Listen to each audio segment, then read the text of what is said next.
some research, collaborative research that I've been doing with colleagues that are sociologists and economists and ecologists, we've been looking at relationships between income and wealth inequality and energy use and carbon emissions.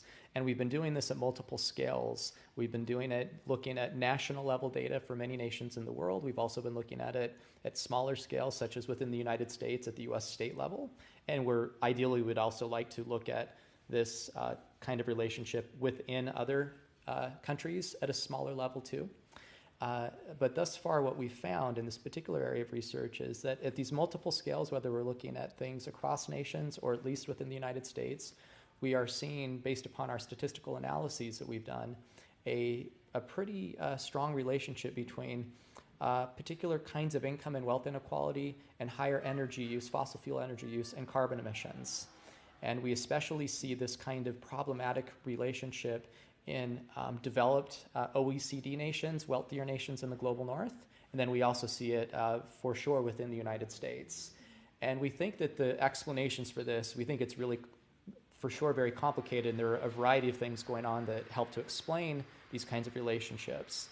For one, when you are within a nation or within an economy where you have more income inequality, where it's partly from a higher concentration of income or wealth among the very wealthy, that is going to increase energy use and carbon emissions because they just strictly have much larger carbon footprints themselves because they have a lot of income and wealth.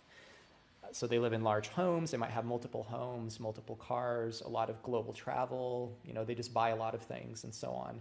Also, we think that those that tend to have a higher income and wealth also oftentimes benefit from lower environmental regulations because they might own businesses that would benefit from lower environmental regulations too. And so there's sort of a power element to it in terms of being able to influence regulations and governance. And we think that that definitely applies to what's going on in the United States context. We're not so sure about other national contexts. Another part of this, though, is among the poor segment of the population. Let's say if you have a high income inequality, and part of this is driven by a relatively large poor population, that among those that are poorer, they have less income that they can immediately put towards buying readily available energy efficient kinds of things for their households because it's just not affordable, especially upfront, when oftentimes the initial cost for some of those technologies is relatively high upfront, even though in the long run there might be eventual economic savings as well as the sustainability benefits. And then also, if oftentimes, especially in the US and also in other nations, that if you're poorer, you might be working a lot, many, many hours, but not making a lot of money. And so you don't have a lot of free time. And so you're unable to make more sustainable decisions in your everyday life because you're just constantly working just to make enough money to pay your basic kinds of expenses. And a lot of research that has been done by sociologists and psychologists and other kinds of sustainability scholars has shown that in general, when families or individuals or communities have more leisure time, if they're relatively comfortable and they have a little bit of higher levels of leisure time, they can make more sustainable decisions in their everyday lives in terms of what they might want to do as activities that might not be so energy or carbon intensive. And a big part of this is food, where if you're working more and you don't have a lot of free time and you're not making a lot of money, you're not going to have time to cook and eat more sustainably in affordable ways, but you also don't have enough money to buy let's say, pre-made sustainable products that tend to be more expensive. Another problem, too, about food, especially for the poor, and this is a major issue in many parts of the US as well as other countries, is just not having access to affordable, healthy, and ecological kinds of foods, more sustainable forms of food.